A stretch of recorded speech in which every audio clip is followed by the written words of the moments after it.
Chapter 6. In Search of Kuklia. Following on from her grammar school days, my mother maintained a sense of self-education. During this period of the early 1980s, she developed keen interests in subjects such as heraldry, ancient Greek mythology, and cosmology. The latter likely came about courtesy of the screening on BBC One during the summer of 1981 of Carl Sagan's 13-part documentary series entitled Cosmos. Unlike Dad, a creature of habit who remained steadfast with what he knew, Mum had a sense of adventure and a willingness to try new things. Both traits would be on full display during our upcoming holiday in Cyprus. Despite only having read about the Eastern Mediterranean island, my mother decided she'd fallen in love before we'd even set foot there. Whether kismet or mere coincidence, our holiday apartment in the west coast town of Paphos came about following an advertisement in my dad's company's monthly newsletter. The owners of the apartment, a Greek Cypriot man and his British wife, ran their own holiday company in North London. By chance, our holiday coincided with the owner's trip to Cyprus to visit his extended family, who were also based in Paphos. Introducing himself to my mother by his Greek name of Stelios when he telephoned the apartment one particular day, we'd subsequently refer to him by the anglicised version of Steve. While it's fair to say that we were doing just fine before Steve made contact with us, things became much more eventful afterwards than they were before. Despite his intense dislike of driving, in order for us to see the sights, Dad had to bite the bullet and hire a car. Top of Mum's list was the town of Kuklia, home of the remains of a sanctuary dedicated to Aphrodite, the Greek goddess of love. The second on her list, Aphrodite's Rock, marked the birthplace of the legendary goddess born of the sea foam on the coast between Paphos and Limassol. Although we'd have no difficulty locating Aphrodite's Rock, owing to Dad's lack of confidence as a driver and unclear road signs, we'd never actually managed to find Kuklia, despite it being located no more than 10 minutes from the rock itself. Nevertheless, it's similarly fair to say that our holiday could be divided into two parts: the part before and the part involving Steve, who arrived at the apartment as arranged with my mother the day after his phone call. What transpired as he walked through the door I can only describe as the kind of combustible moment I'd witnessed between my mother and another man for the first and only time. Yet, the nature of Steve's appeal was certainly not in his appearance. At almost a year younger than my dad at the age of 46, a little overweight and with a large curved nose, Steve cut a rather ordinary figure. However, his appeal lay in the kind of charm, warmth, wit, and sense of fun which, like a magnetic tractor beam, pulled us all in almost immediately. On a separate yet related note, during our monthly visits to Auntie Jackie and the rest of Dad's family in London, I'd often hear her ask Dad what he saw in Mum. As if grappling for an answer, he'd always respond how she could be very charming. The part of her response I wouldn't hear as a child, although would learn as an adult, was how in addition to her charm, she must be possessed of a 24-carat gold pussy. Indeed, her charms, which started from the moment she met Steve, would remain on full display for the duration of our holiday. Starting as he meant to go on, the fun with Steve commenced the very first day of our meeting. In matching hire cars, we began our tour of Paphos by following our host down to the harbour, home to a rather lonely-looking castle and some enormous pelicans. From there, we headed north for a swim in the sea at the renowned Coral Bay. Yet, perhaps the most memorable moment occurred as we entered a taverna on the hill above the beach following our swim. While we made our way through the entrance, an elderly lady reached out to my mother and handed her a small pastry parcel filled with cheese. Right there and then, in that simple gesture of hospitality, was the very moment my mother truly fell head over heels in love with Cyprus. Furthermore, in the days that followed, she'd leave us all in absolutely no doubt whatsoever how she genuinely felt about one of its sons. Continuing where we left off the following day, we headed over to the house of Steve's sister, Aristi. Sporting a similar shaped nose as her brother, we met Aristi and her 4 daughters, with the youngest 2, named Christina and Stavroula, close in age to Dee and me. While sat on a bench under a large tree outside their rather dilapidated little home, with its wonky corrugated iron roof, Christina, Stavroula and I were tasked with making the tea. On a battered old dual burner camping stove, the girls boiled some water while I gathered some cups. In what would provide a moment of comedy gold, a solitary piece of crooked wallpaper stuck to the painted wall behind the burner suddenly caught fire. Following their initial screams, both girls quickly set about putting the fire out. That done, Christina then dove into a cupboard and produced a roll of wallpaper from which she cut a similar size square and placed it in the same spot on the wall in the same crooked fashion. Continuing on as if nothing had happened, both girls busied themselves once more with the tea. As the days unfolded, the more time we spent with Steve, the more captivated we became with him. Being exotic, cultured, and fun, he embodied everything my father did not, and the differences between both men could not have been starker. While eating out, he'd teach me Greek phrases to say to the waiters. Furthermore, he'd do the same the evening Aristi and her daughters joined us all for dinner at the renowned Demokritos restaurant in Paphos Old Town. Yet Steve truly secured his place in our affections the day he took us to an obscure beach located further up the western coast from Coral Bay. Upon the sands of Coralia Beach, he delighted us all by walking along a fair stretch of the beach on his hands. Such a feat my father would never have considered, let alone attempted. In addition, the extent of Steve's thrill-seeking sense of adventure would be on full display during a subsequent trip into the mountains of Troodos. Following a visit to the famed Kikos Monastery, Steve decided to take us back to Paphos, the longer route via the mountains, rather than go back the way we came. With the light eventually turning to dark and the mountain roads growing ever narrower, it became clear that Steve may have lost his way. Being more like a footpath than a road, by now the ground beneath us was barely wider than the width of the car. Furthermore, the lack of any protective barriers against a sheer drop and the speed with which Steve drove left us all biting our knuckles to the bone. Adding insult to injury, Steve resorted to speeding up each time a mountain rabbit ran out in front of the car.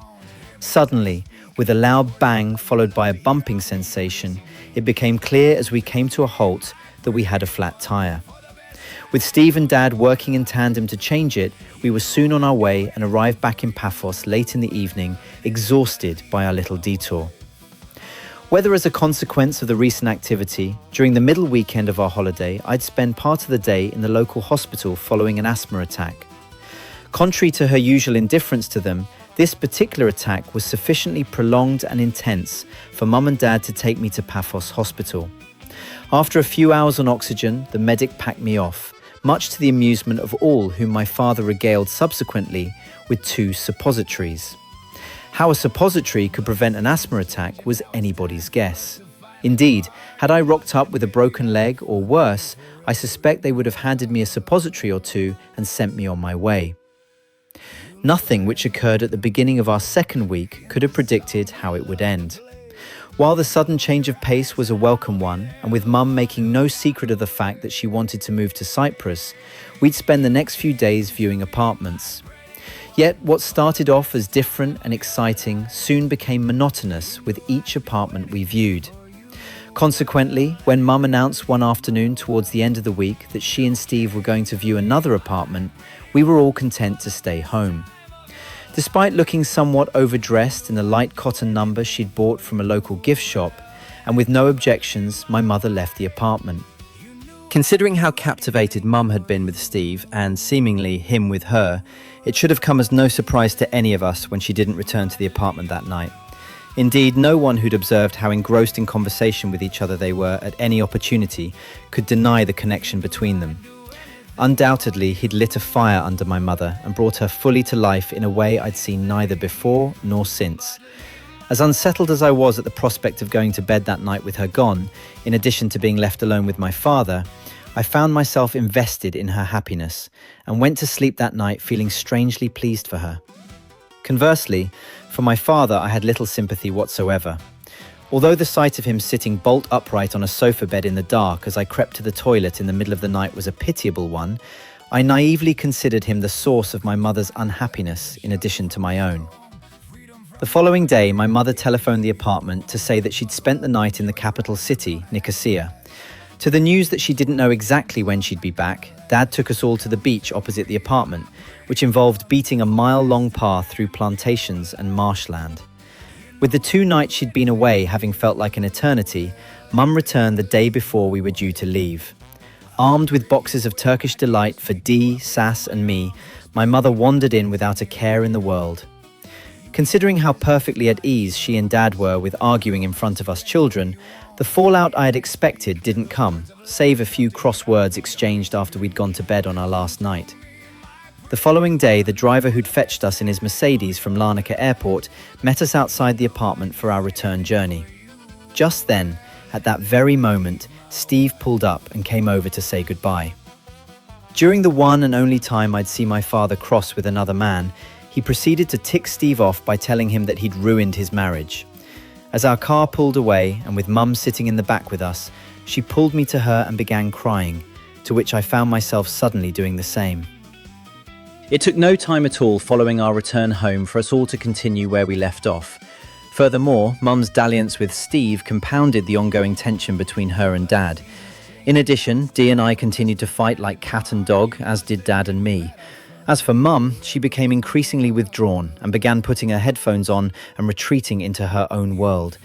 Indeed, her lot would become a more onerous one following Dad's announcement that our rented accommodation placed an untenable burden on the family finances and that Mum must now find work.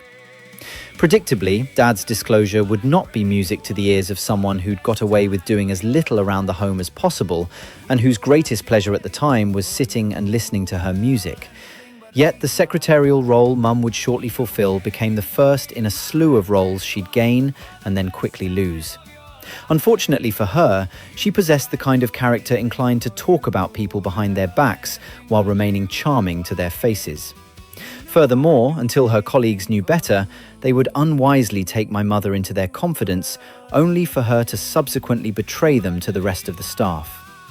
Moreover, my mother engaged in the kind of shameless flirting with male colleagues which pitted her against the females in her office. Additionally, the prospect of an incident of petty theft remained a perpetual risk. All of these rather problematic tendencies meant my mother would be out of employment more often than in it. Indeed, jobs were easy enough for her to come by, although much more difficult to sustain. Against a backdrop of failed appointments, in the years that followed, county court judgments began to appear intermittently on our doormat. By now, the pattern was well established in that my mother's moods tended to affect that of those close to her. Yet, rescuing her from her current misery, a padded envelope which landed on our doormat one day ensured her immediate relief. Upon opening it, a cassette tape fell out, which she placed in the tape deck of her hi-fi before pressing play. Suddenly, the sound of a Greek bouzouki emerged, followed by the familiar voice of Steve. As if transported immediately back to Cyprus, my mother came fully to life once again. With Dad being out at work, Mum played the tape right through and would do so over and over. To the sound of Steve's musings interspersed between jokes recorded from the radio, even from afar, Steve had a power my father didn't have, a power I also possessed, to make my mother laugh. Her contact with Steve suddenly re-established, my mother became completely preoccupied with the charismatic Greek Cypriot once more. Engrossed by her tape, she'd take to playing it whenever she could, even listening to it with her headphones on while my father sat directly opposite.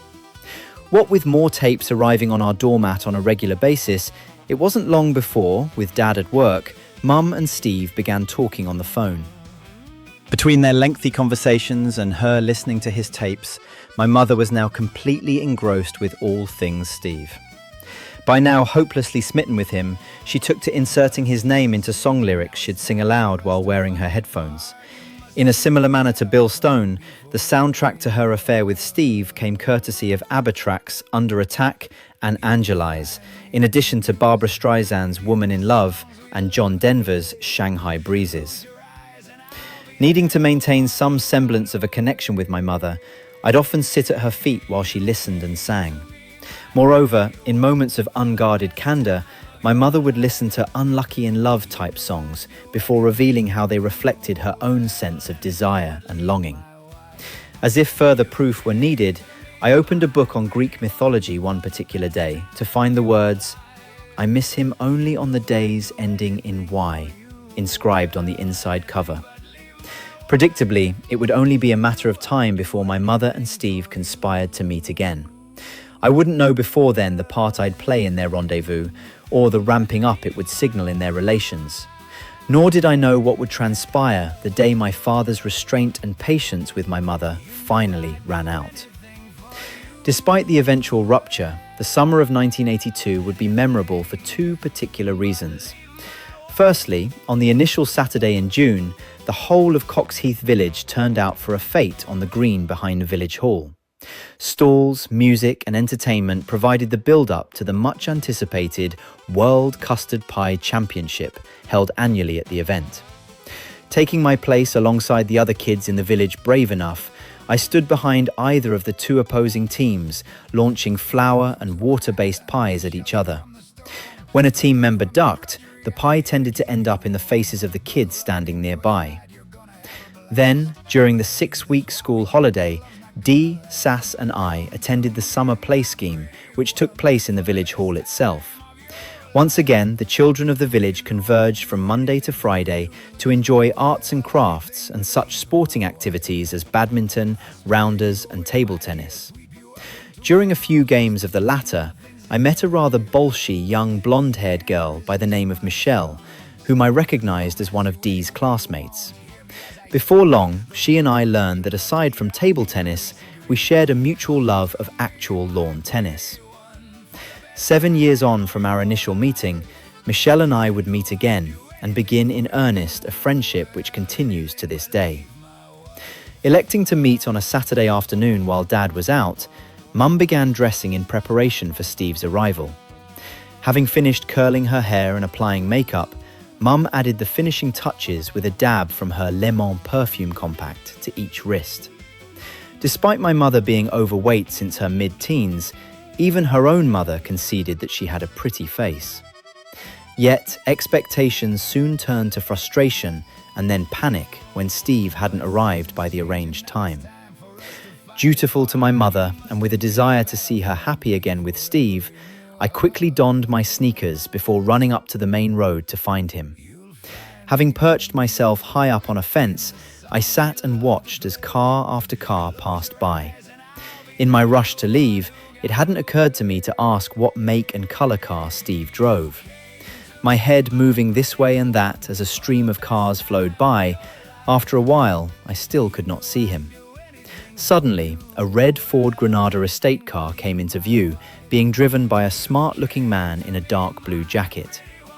Recognizing the driver to be Steve, I waved my arms frantically and jumped down from the fence. Slamming on his brakes, he opened the passenger door and beckoned me in before he drove us the short distance to the house. With Mum now happily aboard, she and Steve headed off. Only once his car had disappeared from view did I wonder where they were headed and, most importantly, when she'd be back. Nonetheless, my mother's absence on this particular weekend set the tone for what was to come over the next few months. Whereas on that first weekend, my mother left on the Saturday and returned late the following day, during subsequent weekends, she'd disappear of a Friday and not return until late on the Sunday evening. Indeed, it became a regular occurrence for Dee and I to arrive home from school on a Friday afternoon to find cooking instructions sitting next to a casserole dish on the kitchen counter. Instead of him cooking food for us, my 48-year-old father ended up having his dinner prepared for him by his 11-year-old daughter. Whereas on their first weekend, my mother and Steve stayed overnight in a local hotel, on subsequent weekends she began travelling to London. Following her return of a Sunday evening, I'd take at times to sitting on the stairs in the dark and listen to them argue. To Mum's suggestion that they find a way to compromise, Dad retorted that he'd compromised as much as he were willing to. As a 9-year-old, I didn't know the meaning of the word compromise, although knew I'd have to look it up at the earliest opportunity. I'd later learned that compromise meant something along the lines of having to live on certain terms. Likewise, it wouldn't be merely my father having to compromise. With each absence, I found feelings of resentment for my mother beginning to stir. It'd be another 4 years before I'd unleashed the kind of anger and frustration on her that had been gradually building following the events of the previous 10 years. In the meantime, what began as joy for her that she'd finally found happiness eventually turned to resentment. resentment that she'd gone in the first place, and that, having done so, she'd left me in the company of someone for whom I shared a mutual resentment. Nonetheless, following her absence, my mother would always return of a Sunday evening without a care in the world, bearing gifts from Hamleys and copious amounts of sweets. As would so often be the case, her motivation for giving owed more to atonement and buying affection than a genuine desire to do selfless good. As for Dad, until such time as his patience with Mum and capacity to compromise finally ran out, he'd seek relief in both the likeliest and the unlikeliest of places. Regarding the former, he'd have a captive audience in Auntie Jackie, who'd long since considered my mother bad news. Done without any consideration for the effect on his children, Dad would recount to his sister every last detail of Mum's antics, both during and since our holiday in Cyprus. Yet, Auntie Jackie's response would be muted in comparison to that of Mum's own mother, from whom Dad also sought sympathy. In a similar manner to our visit to Auntie Jackie, with Mum currently away in London, Dad took the opportunity with us present to bring Nanny and Grandad up to speed. Sitting in her armchair, Nanny knitted frenetically while Dad spoke, pausing only briefly to take intermittent drags on her John Player Carlton cigarette. As Dad continued to relay the lurid details of Mum's shenanigans, the pace of Nanny's knitting quickened while the drags on her cigarette grew longer and harder. Suddenly, and without warning, Nanny slammed her knitting down before launching into a ferocious attack against her eldest daughter. Having never witnessed Nanny angry, the hairs immediately went up on the back of my neck as the true extent of her resentment became apparent. From past to present, Nanny hurled every accusation possible at my mother, branding her a great actress who could turn on the waterworks at will, a thief who stole money from her purse, a snob who wouldn't deign to live in a council house, and someone who, with these latest antics, had broken her father's heart. It's worth noting that with the last accusation, Nanny took it upon herself to speak for Grandad, who sat opposite her in silence throughout the entire tirade. Declaring her daughter no longer welcome in their home, Mum suddenly found herself persona non grata on both sides of the family. As for Steve, Nanny henceforth referred to him as the greasy Greek whenever he came up in conversation. As a consequence of her vitriolic display, my view of Nanny changed that day, and I'd remain forever wary of her. Little did I know then that less than 7 years hence, I too would become the target of her casual cruelty. As for the unlikeliest of places for Dad to find sympathy, while he may not have exactly found that, he certainly discovered a kind of solace. Whereas in the future, when my father found himself similarly besieged, he'd seek sanctuary in his local Baptist church, during Mum's affair with Steve, he sought distraction at a nearby nudist camp. A dyed-in-the-wool naturist, Dad would often walk around at home wearing nothing except a pair of flip-flops. Indeed, there'd come a time in the future when, with Dee and I both at secondary school, Dad would wake us both at 7 a.m. each morning with a cup of tea. To the sound of his flip-flops, I'd awaken all bleary-eyed. Mercilessly, my first sight of the day would be my father's hairless buttocks bobbling up and down as he walked away after setting my tea down on my bedside table. Adding insult to injury, he'd often turn the corner to leave my room and fart on his way out.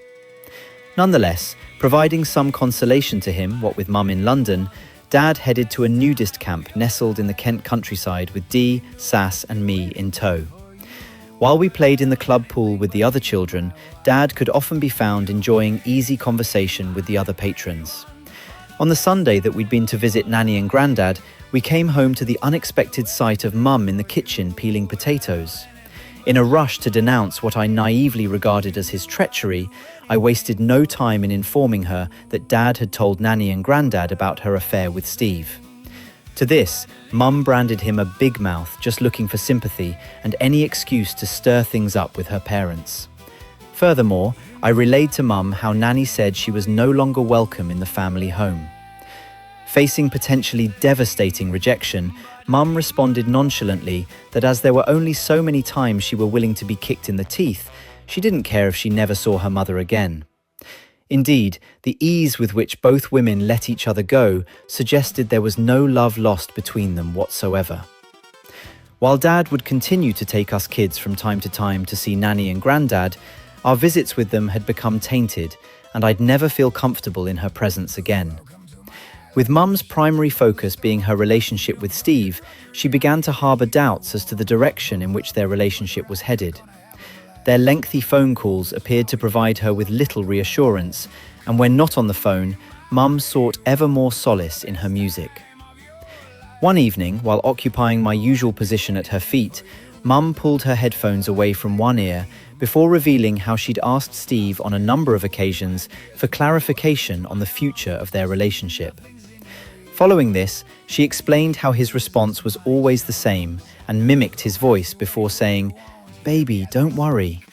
Yet, worry she did, so much so that she soon forgot discretion and began engaging in conversations with Steve, with Dad in the house. Indeed, Mum's lack of tact would prove to be a bridge too far for him, and, one Saturday afternoon, events were brought to a head in a sudden and altogether shocking manner. On those occasions during their affair when Mum didn't go to London, it wouldn't have been down to her. Indeed, my mother wouldn't have given us a second thought if the opportunity arose to spend time with Steve. Therefore, the reason for Mum remaining at home this particular weekend is most likely to have been down to him. While unable to meet, this did not prevent them both on this particular day from engaging each other in yet another lengthy phone conversation. However, this call was different in that it took place while the rest of us, including Dad, were in the lounge watching the football on television. With the phone perched on the windowsill at the bottom of the stairs opposite the open lounge door, Mum's conversation could be easily overheard. With her childlike giggles and lovey-dovey chat beginning to rankle him, and in an attempt to drown Mum out, Dad turned up the volume on the television. Likely unable to hear for the noise, Mum came to the lounge door and slammed it shut. In response, Dad promptly sat down on the floor with his back against the door. After a time, and with her conversation with Steve having concluded, Mum attempted to open the door. Just then, upon finding the door wedged shut, Mum began to kick it. Despite each mighty kick, Dad remained firmly against the door. Suddenly, following one almighty kick, Dad flung the door open and ran out into the hallway. No sooner had Dee and I ran out after him than we were met with the sight of Dad smashing the telephone receiver repeatedly into Mum's face. While Dee and I looked on in horror, Dad gave vent to all his pent-up anger as he continued to rain blows with the receiver. Unable to witness the assault upon my mother any longer, and realizing my powerlessness to protect her, I ran out of the front door in tears and headed straight for the phone box in the village. After running half a mile without stopping, I reached the phone box still in tears, having cried all the way there. Wheezing like a set of bagpipes someone had just sat on, I picked up the phone and without thinking, immediately made a reverse charge call to Steve's home. After accepting the charges, a lady on the other end of the line asked who I was. No sooner had I attempted to speak than I began sobbing once more. In my distress, I hadn't even considered what I might say if anyone other than Steve had answered the phone. Nonetheless, speaking to me in a gentle tone, the nice lady on the end of the line calmed me down long enough for me to explain to her the horrible scene I'd just witnessed before I dissolved into tears anew. Attempting to soothe me once more, the lady told me to return home as my mother would no doubt be worried about me. Eventually, I calmed down sufficiently to promise the nice lady that I'd go straight home. With this, she told me she had to go herself and promptly hung up. Although unaware at the time, I'd learned subsequently that the kindly lady who'd answered the phone was in fact Steve's wife. Moments later, I found myself back home again, having run all the way back from the village without stopping. Upon entering the living room, I saw my father sitting in his chair, calmly reading the newspaper.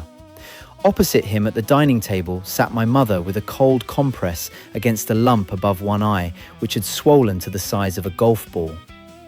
With the sight of my mother injured in this way, coupled with the realization of my powerlessness to protect her, at once I felt the kind of fiery resentment for him that would burn within me for what remained of my childhood. While relieving his frustrations in the way he did, in one fell swoop he had shattered the little that remained of my sense of home as a place of safety. Nevertheless, if my father reasoned that violence alone would be enough to control my mother's behavior, time would prove him sorely wrong. However, the trips did indeed begin to occur less frequently, as did the phone calls. Before long, and without any explanation as to why, my mother stopped going to London altogether. In addition, she stopped playing the songs she associated with Steve and spoke less of him as time went on. Yet, on those odd occasions when my mother did mention Steve, her recollections were tinged with a noticeable sense of fondness, longing, and regret. Considering how much of her feelings towards Steve my mother had expressed so openly, conjecture leads me to believe that plain embarrassment prevented her from revealing how their affair ended. Furthermore, I suspect that my mother gambled by giving Steve an ultimatum, either his wife, their family and their business, or her. Indeed, Steve had far too much to lose to choose my mother over his wife. Indeed, my mother would not have thought twice about leaving her family in search of her own happiness, and in her naivety, I've no doubt she expected that Steve would do likewise. Therefore, with the one who got away now gone, it begged the question of how my mother could expect to find contentment as a wife and mother ever again. The simple answer was she wouldn't, as she'd prove in the not-too-distant future. In the meantime, she'd continue to do the minimum she could get away with in her dual role, while withdrawing consistently into the escapist sanctuary of her music and losing jobs as quickly as she'd found them. With my 10th birthday approaching at the end of the year, while by this time I'd stopped wetting the bed, one unpleasant aspect of this past summer's events would linger. Following Dad's assault on my mother, I began to experience particularly disturbing dreams. Confusingly, these dreams would feature my mother and an exact double of her. Both naked, the double would begin attacking my mother before pinning her down on the floor and biting her ferociously. Upon hearing my mother's screams, I'd attempt to enter the room where the attack was taking place, to find that the door would only open wide enough for me to witness the attack, but nothing more. At this point, I'd invariably wake up. While these dreams would not continue indefinitely, I became reluctant for a while to go out and play, lest I'd return home to find my mother dead on the floor, having been bitten to death. Nonetheless, while we didn't manage to find Kuklia in the literal sense, albeit briefly, my mother found a Kuklia of her own with Steve. However, time would prove over and over how those whom she wanted ultimately didn't want her, and those who wanted her she didn't care about losing. Unsurprisingly, following the events of summer 1982, I found myself harboring a visceral resentment for my father, while the seeds of the same for my mother had by now been sown. Somewhat of a mouthy kid by nature, I had also begun to develop something of a chip on my shoulder. Yet, the greatest sympathy during this time I reserve for my sister, Dee. Despite our mother's casual cruelties towards her, Dee too felt the disruption of Mum's repeated absences. Inevitably, this led a girl otherwise reserved in her emotions to seek ways of releasing her anger. Curiously, as if one kitchen fire wasn't enough for one holiday, the morning following the night I'd seen Dad bolt upright in the dark, I went into the apartment kitchen. On the wall where before hung a set of instructions on how to use the various appliances was now an empty space, while the instructions themselves had been reduced to a pile of ash. With me being by far the naughtier child, and Dad willing to believe in my eternal guilt, despite my protest that it wasn't me, I still got the blame. Why Dee waited until we were both in our 40s to fess up is beyond me. Better late than never, as they say.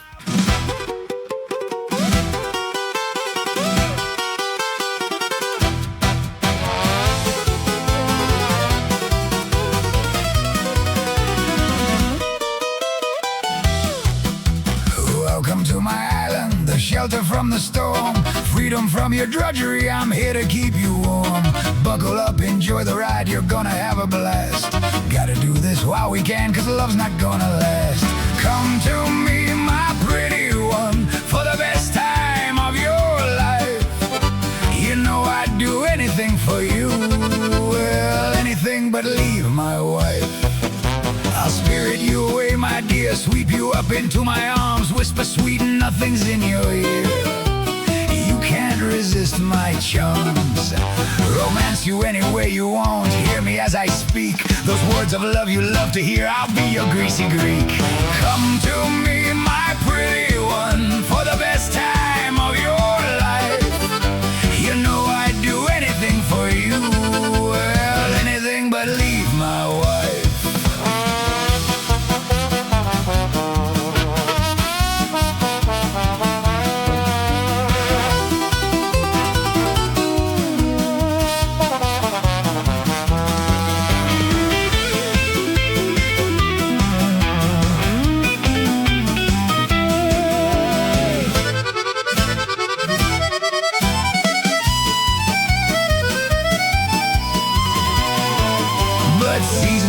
and now it's time for us to finally part. You must admit we've had our fun, be forever in your heart.